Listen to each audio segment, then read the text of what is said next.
Akalar, bozorda bir xil bo'layotgan ikkita xoramini sizlarga topib qo'yganman. Bugun shu ikkalasini minus va plyus tomonlarini gapiraman. Qaysi biri sotib olishga arziydi? Agar ikkalasi ham sotib olishga yaroqli bo'lsa, ikkalasini ham maslahat beraman va oxirida narxlarini aytib o'tib ketaman. Samsung A17 4G modeli hamda Honor X7D 4G modeli. Bugun shular bilan tanishamiz. Boshladik. Samsung A17 ni birinchi bo'lib ochamiz. Qani bunda nimalar bor ekan? Bu telefonda lombalarni ochdim. Bilasizlar, bu xoramidan umuman komplektidan balo ham chiqmaydi.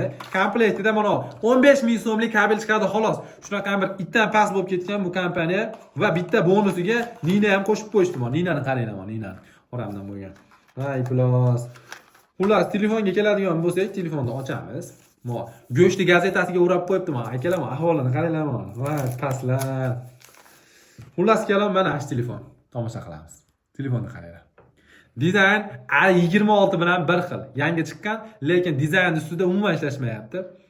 Eski modellar qanaqa bo'lsa, xuddi shunaqa qilib chiqarib qo'yapti. Bu Samsung A17 edi. Endi bo'lsa Honor X7D da ko'rsataman sizlarga. Honor X7D telefoni. Ikkalasi ham yangi. Movi go'zalroq. O'zini ustida nimadir qilib ishlangan. Qaranglar, rangini qaranglar, chiroyliligini. Honor X7D telefoni. Komplektidan bular unaqa itdan past emas, normalniy desa ham bo'laveradi. Honor X7D komplektidan 33 wattlik головка chiqyapti. Bu normalniy degani. Hamda bitta bыстрый kabel chiqyapti va buni qaranglar. Bitta chexol chiqyapti, prozrachniy. Shunisini hurmat qilaman. Xullas kelam, bir balni Honorga berdik.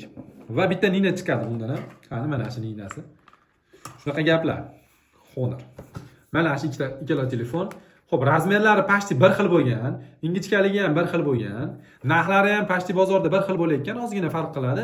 Ikki xil telefon. Qaysi birini sotib olish kerak akalar? Xullas kelam, ikkosini ham yoqamiz. Ikkala telefon ham yonda akalar. Aktivasiya qilib bo'ldik telefonda. Mana ko'rishinglar mumkin. Telefonlarga keladigan bo'lsa, displeydan boshlaymiz. Ikkala telefonda displeydan boshlaymiz. Xo'p, Samsungning displeyiga keladigan bo'lsa, akalar, Super AMOLED eng yaxshi sifatli displey qo'yilgan bunga. Sababi Samsung kompaniyasi displeylarni o'zi ishlab chiqaradi. Shuning uchun AMOLED displey qo'ygan bu telefonga. Lekin 90 Hz ekan. Normal. Displey zo'r. Bu telefonda displey keladigan bo'lsak, eng past displey qo'yilgan bu telefonga TFT. Telefonda displaylari 3 ga bo'linadi akalar. TFT, IPS hamda AMOLED bo'ladi. Samsung A17 telefonida AMOLED display, bunda bo'lsa eng past display. IPS ham qo'yib qo'ymabdi. Lekin bunda 120 Hz. Yangilanish tezligi 120 Hz. Normalniy desak ham bo'laveradi. Og'irliklari ham unaqa katta farq qilmaydi. Pashti bir xil. Xo'p, telefonda protsessoriga o'tamiz. Ikkala telefonda prosessorlari keladigan bo'lsa, bunda ashi eski prosessor hali ham MediaTek Helio G99. Somsaroq prosessor, Montero desak ham bo'laveradi. Buniki ham xuddi shu sho'rva. Snapdragon 685. Ikkosida ham 6 nanometr. Ikkosida ham prosessor zo'r emas akalar. O'yin katta o'yinlar uchun bu telefonlar mo'ljallanmagan. Ikkosini ham prosessorini maqtamayman. Fuflo. Lekin displey keladigan bo'lsa, buni displey kuchliroq. Lekin bunda yangilanish 120 Hz. Bunda bo'lsa 90 Hz. Shunaqa gaplar. Hozircha ikkosida ham bir baldan bor. Buni komplektida hamma yo'q chiqdi, bundan balo ham chiqmadi, ko'rdinglar. Telefonda kameralarni o'zingizlar solishtirasizlar. Hozir kirib beraman kameralariga. Telefonda kameralarga keladigan bo'lsak, Samsung A17 da 50 megapiksel, Honor'da bo'lsa 108 megapiksel. Lekin sifatga keladigan bo'lsa, ikkosi ham zo'r emas. Sababi telefonda kameralariga o'zingizlar e'tibor beringlar, qaranglar. Qanaqa chiqyapti. Ikkosi ham sho'rva. Lekin to'g'risini aytish kerak, Samsung A17 ning kamerasi 50 megapiksel bo'lishiga qaramasdan bundan ko'ra tiniqroq. Chunki qaranglar, olayotgan rasmini. Endi buni qaranglar.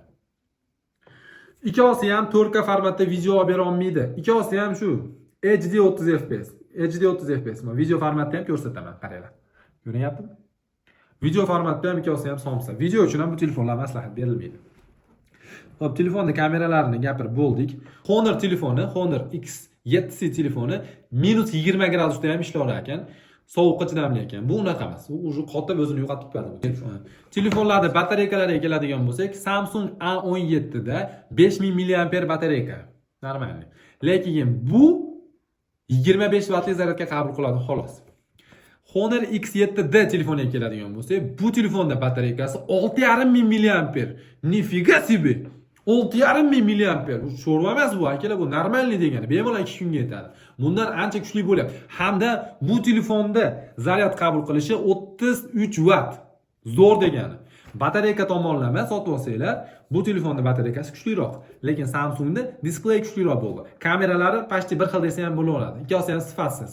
Lekin batareykada Honor o'tib ketyapti. Displeyda bu o'tib ketib qolyapti. Endi prosessorlari ham ikkalasi ham eski. OPD davrida qolib ketgan, dinozavrlar davrida qolib ketgan prosessorlar bilan jihozlangan ikkalasi ham. Bunda Snapdragon 685 6 nanometr Fuflo prosessor joylashtirilgan. Bunda bo'lsa MediaTek Helio G99 ikkalasi ham Somsa prosessorlar bilan jihozlangan. Xotiralarga keladigan bo'lsak, ikkalasida ham 6 ga 128 hamda 8 ga 250 ostalik xotiralar bor. Ikkalasi ham 4G ishlaydi. Xullas kalom, Honor X7D telefonining yana bitta qulaylik joyi akalar, bu telefonda stereo bor. Tepa ham, pastki kolonkasi ham ishlaydi bunda. Ikkita kolonka joylashtirilgan, ovozlar tiniqroq chiqadi hamda balandroq chiqadi. Lekin Samsung A17 da unaqa emas. Faqatgina pastki kolonkasi ishlaydi xolos.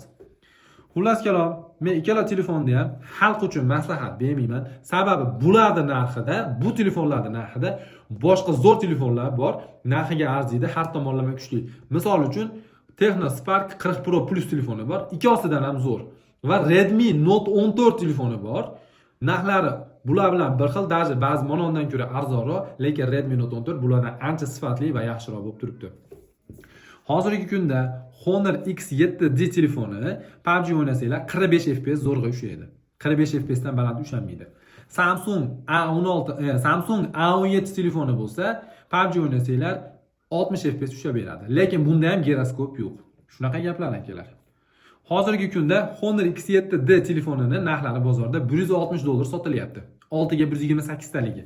Samsung A17 telefonini 128 taligini narxlari hozirgi kunda bozorda $185 sotilyapti. $25 ga Samsung qimmatroq yuribdi. Lekin buni komplektidan balo ham chiqmaydi.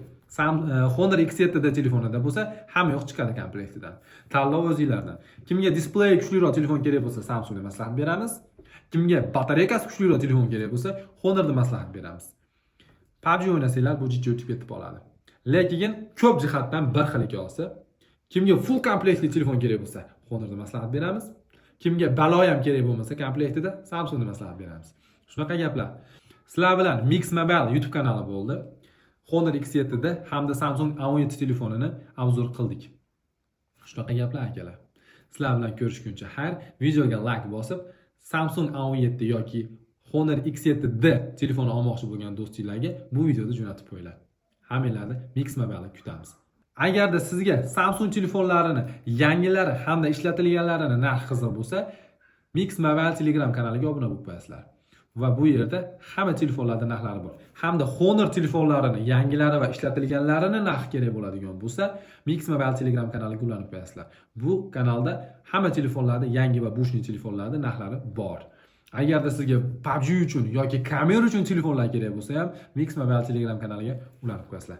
Hammanglarni kutamiz. Sizlar bilan Sardor Bermamedov bo'ldi. Bu albatta Mix Mobile YouTube kanali. Keyingi videoda ko'rishguncha xayr.